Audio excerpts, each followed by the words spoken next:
looks like we're live. That's the quickest I've ever actually achieved that. But anyway, how is everyone? I hope you're all well. Weather's terrible. Oh, wait, the sun just came out, which probably means the clouds are going to be terrible today. And I apologize in advance.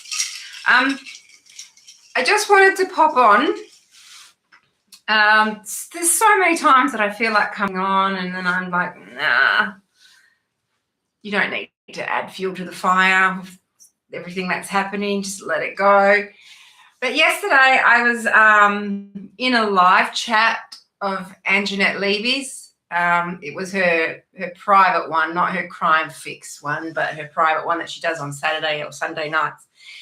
And she was discussing Luigi Mangione and how he's just pleaded guilty. And I was probably the only person in the chat that was giving a little bit of pushback as to why, like it's not that, you know, everyone's calling him a coward and that he's a cold-blooded killer, which I guess he kind of is. And, you know, it's all very negative, and it is negative because murder is never good, right? But we're all adults and we sort of have to grapple with the fact that death and assassinations, political assassinations and things like that, they've been happening throughout history. And generally speaking, there's usually a reason. So I just wanted to hop on and talk about the tale of two assassinations. The other one, not Brian Thompson, but the other one was of Shinzo Abe back in 2022 in Japan. He was the prime minister, I'm going to say prime minister of Japan, because he had been in power before that, and then he came back and Abenomics and all that. I think he was the prime minister at the time. And I love the Japanese. I love Japanese culture, and I really like Shinzo Abe. And I was just so shocked the day that he was gunned down I think it was in Nara.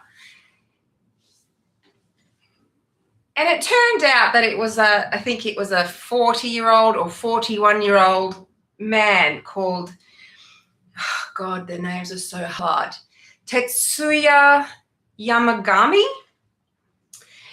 And the reason why he assassinated Mr. Shinzo Abe was because he held a personal grudge towards the Unification Church, otherwise known as the Moonies. And he felt that the connections between Shinzo Abe, the government, were all too close. He felt that those connections were improper, right? So that was the motivation for him assassinating Shinzo Abe. But do you know what the Japanese did in that time? Sure, they arrested him, they tried him, and he's now in jail. I think that trial ended January this year, and he's in jail for life, rightly so. But the Japanese government also launched an investigation into the motives behind it. They didn't just gloss over it and call him a nutter, and you know, they realized that it was an aberration in that society where gun crime is really low, that kind of violence is very low. So the Japanese people as a whole, they listened to what he had to say. And it turned out that after a years-long investigation, they actually, I want to say, they didn't disband the Moonies. What's the word when they take away their tax incentives as a religion? There's an actual word for it, but it doesn't matter now. So they made it so that the Moonies, the Unification Church, don't have religious status anymore. You can still practice if you so choose, but you don't get those government perks as such. So I just thought that was an interesting contrast to how anytime something kind of unpalatable happens in American society, like Luigi Mangione assassinating Brian Thompson, we automatically go to the, he was indoctrinated by left-wing ideology, and he was a student of Kaczynski, who, if you think about it, hasn't really said anything too out of the ordinary when it's regarding technology. He was sort of spot on there. But so we just want to sort of, what am I trying to say? We don't want to confront why someone like Luigi Mangione appeared and why he did what he did. Like, everyone would pretend that the American health system is just fine, you know? Like, anyone I've ever spoken to about what happened with Luigi Mangione and Brian Thompson, everyone was not surprised. Absolutely zero surprise that might have actually happened. And I guess the other thing is that I just worry that when a society is so saturated in violence and gun crime, that when something significant actually happens, you don't recognize it. You don't see it for what it is, as maybe something that should, I don't know, be looked into a little bit deeper.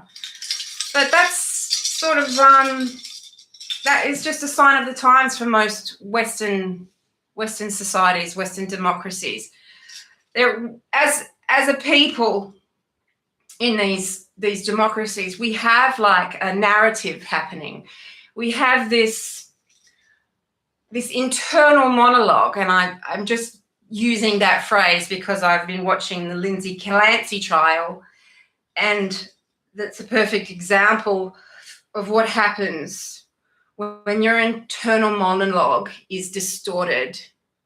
Crazy shit happens, right? It's a really tragic case. I didn't want to sort of tune into that because it's with children, and I find it really disturbing. But I think when it comes to things like postpartum depression and psychosis and that sort of stuff, it's a pretty big deal. So I tuned in. But just bringing that sort of analogy back to how we are as a society, our online discourse, and not only the online discourse, but the narrative that we're fed through the mainstream media, it doesn't reflect what's happening, the feelings and sentiments of general society. And when we want to bury our heads in the sand like that, well, nothing will ever get fixed. If you don't, go at it head on, you can't change anything. And that's the thing. Everyone's like, oh, Luigi Mangione, he did that. What a waste of a life. It's not going to change anything. Well, of course it's not going to change anything. If you don't actually look at what happened and what motivated a young man to do that and really have a good look at ourselves, of course it's not going to change anything. If that doesn't change something, what will? What will? And I'm passionate about that because I like Americans and I want you to have a better healthcare system.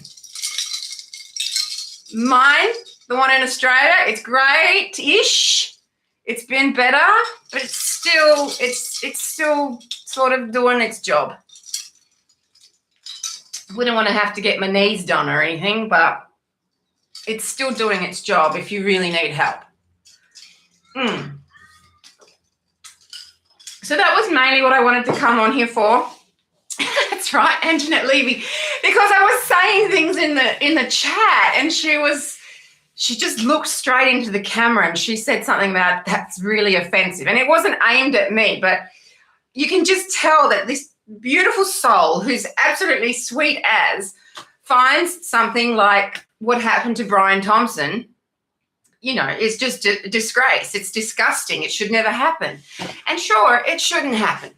It absolutely shouldn't happen. Murder is never great. Killing people is never great. But it happens. And it's best that you look at why, so that maybe we can stop it from happening again.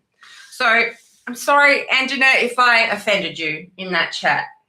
I do love you. I love you and Assange, and I pretty much love everything you do.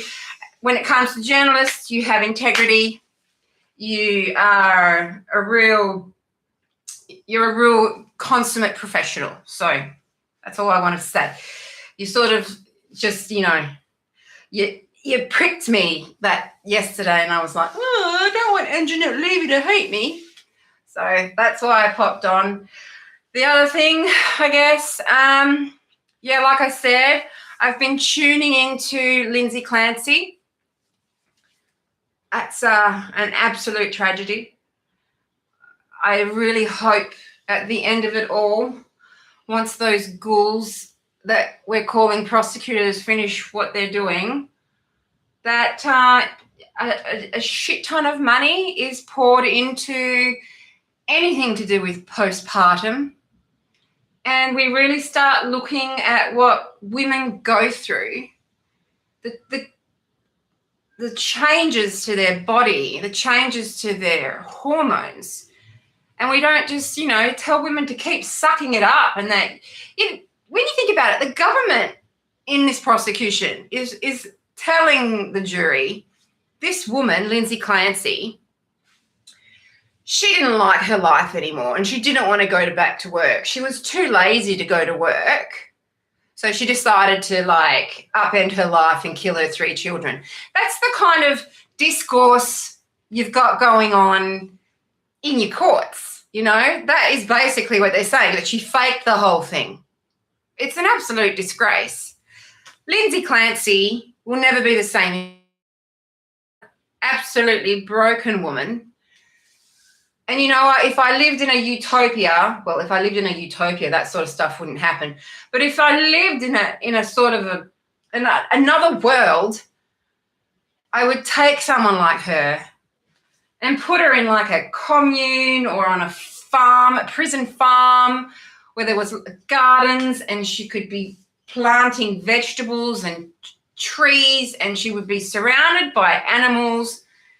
And she would have to be alone with other people like her, but she would have to be alone with her thoughts and what she's done, because she wasn't in the right mind when she did it. But I wouldn't want to send her to prison to hang out with, hardcore criminals that would slit your throat for your wallet or something. She doesn't belong there. She belongs in a place where she can get psychiatric help. So that's where I stand with Lindsay Clancy. And then there is the whole Idaho 4 situation, isn't there? Yeah. With all the experts coming out now, and Brian Koberger changing his plea. I didn't think it would happen, but there we go. It happens. Yeah. I don't know. I don't really. It's all the experts and that just sort of attacking each other. And I think the only experts that are really making any sense right now is probably that Turvey dude, and his character and his qualifications and is all being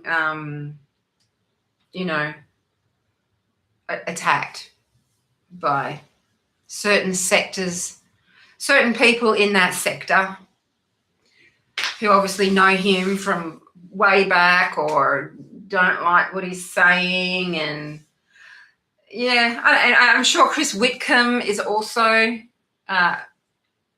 copping a lot of flack as well from peers, and that's not nice.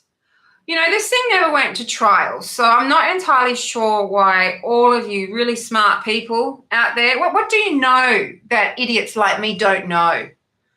What do you know? Because gagging for someone to tell me, give me that piece of information that'll just make me go, all right, Brian Koberger, guilty as fuck.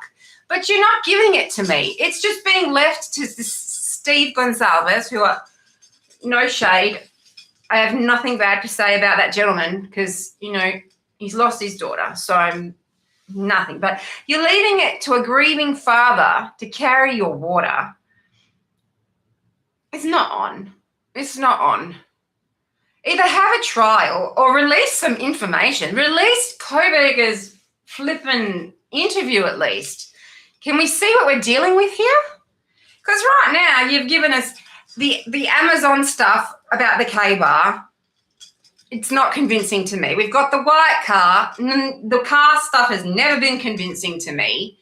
You've got Cy Ray, who decided to go and change everything he once said and now puts Koberger in the living room of the house, which is fine, but if you could maybe, give some evidence to your claims, that would be great. Or is that all like copyright and protected and whatever it is that you've got going on? So, yeah, it's like put up or shut up, all of you. Like, I'd like to move on from the Brian Koberger thing. I would. But it's just dragging out. I don't know. Is it money? Is it because there's more documentaries? What is this? What is this shit? Like, I'm over it. Just put up or shut up. And that's all I have to say about that. And Mr. Gonsalves, if you ever do another interview, which I'm sure you will, and Olivia, you look beautiful as usual, Olivia, and Christy, I still find it hard to believe you're from California, but okay. Mr. Gonsalves, if you ever do another interview, please go on Lana's channel. Like, she's actually really fair, and you might not like how she thinks, and I happen to agree with pretty much almost everything Lana has put out there. The only way I will disagree with Lana will be when Lana disagrees with herself, because more information has come to light. But where things stand at the moment, I think she's got the right narrative. I really do. So just think about maybe having a chat to her. Like she said, don't do it with like the live chat happening. Maybe, yeah, just do it like that. Like two people talking to one another. It'll probably be good for you, actually, to, confront things head on. Because sometimes I don't think you were told the whole truth about everything. And that's just these eyes. I'm not even on your continent, but I can just see it maybe a little bit more objectively. All right, I think that's all I wanted to say. It's blowing a gale out there. I don't know where my dogs are. I went to the gym today and I dropped 2.5 kilos on my foot. I think it's okay. I think I'll be able to survive. And yeah, yeah. Just regarding that whole unification thing, the Unification Church and the Moonies, as one YouTuber said, the Japanese people had to come to terms with the realization that their government was sort of was beholden to a cult, right? And I think sometimes, my dear American friends, maybe you should have a little bit of a look there as well, because you've got some very powerful religions in your country, and it's something that I happen to know a lot about. So anyway, that's all I want to say. Until next time, have a lovely day.